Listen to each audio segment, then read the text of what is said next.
গত ২৬ ফেব্রুয়ারি ঢাকা বিশ্ববিদ্যালয়ের টিএসসির অদূরে বিজ্ঞান লেখক, ব্লগার ও অনলাইন অ্যাক্টিভিস্ট অভিজিৎ রায় হত্যাকাণ্ডে ৫ জন অংশ নিয়েছিল। এর আড়াই মাস পর ১২ মে একই দল সিলেটে ব্লগার অনন্ত বিজয় দাসকে খুন করে। এর আগে এমনটাই দাবি করেছিল র্যাব। এই দলের সদস্য সন্দেহে তৌহিদুর রহমান, আমিনুল মল্লিক, আরিফুল ইসলাম, জাকিরুল প্রকাশ ও সাদেক আলীম মিঠুকে আটক করে এই ২ হত্যা মামলায় গ্রেফতার দেখানো হয়।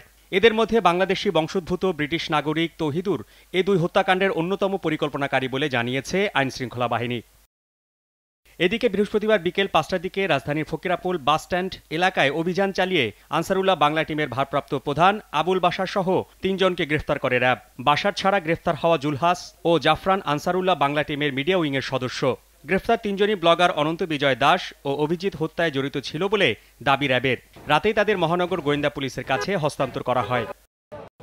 শুক্রবার দুপুরে ব্লগার অভিজিৎ ও অনন্ত হত্যায় জড়িত সন্দেহে গ্রেফতার আনসারুল্লাহ বাংলা টিমের ৩ সদস্যকে আদালতে হাজির করে ১০ দিনের রিমান্ড চায় পুলিশ। শুনানি শেষে ৭ দিনের রিমান্ড মঞ্জুর করে আদালত।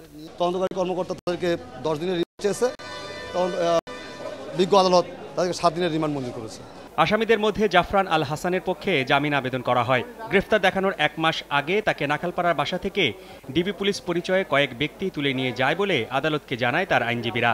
এ সময় থানায় করা সাধারণ ডায়েরি ও স্বরাষ্ট্রমন্ত্রী স্বাক্ষরিত আবেদন আদালতে উপস্থাপন করা হলে বিচারক জাফরানকে তিনি যে নির্দোষ তা প্রমাণের জন্য তদন্ত কর্মকর্তাকে সহায়তার নির্দেশ দেন। সাদা পোশাক পরিচ্ছদ ৬ জন ব্যক্তি আমাকে বাসা থেকে উঠিয়ে নিয়েছে। উঠিয়ে নিয়ে যাওয়ার পর আমি ভিকটিম, যেখানে আমি মামলা করেছি, সাধারণ ডায়েরি করেছি, বিভিন্ন সংস্থা আমি ঘুরেছি আমাকে খোঁজাখুঁজি করার জন্য। এটা টোটালি একটা সাজানো ঘটনা। জাফরানের স্বজনদের দাবি, কোনো জঙ্গি কর্মকাণ্ডে তার সম্পৃক্ততা নেই।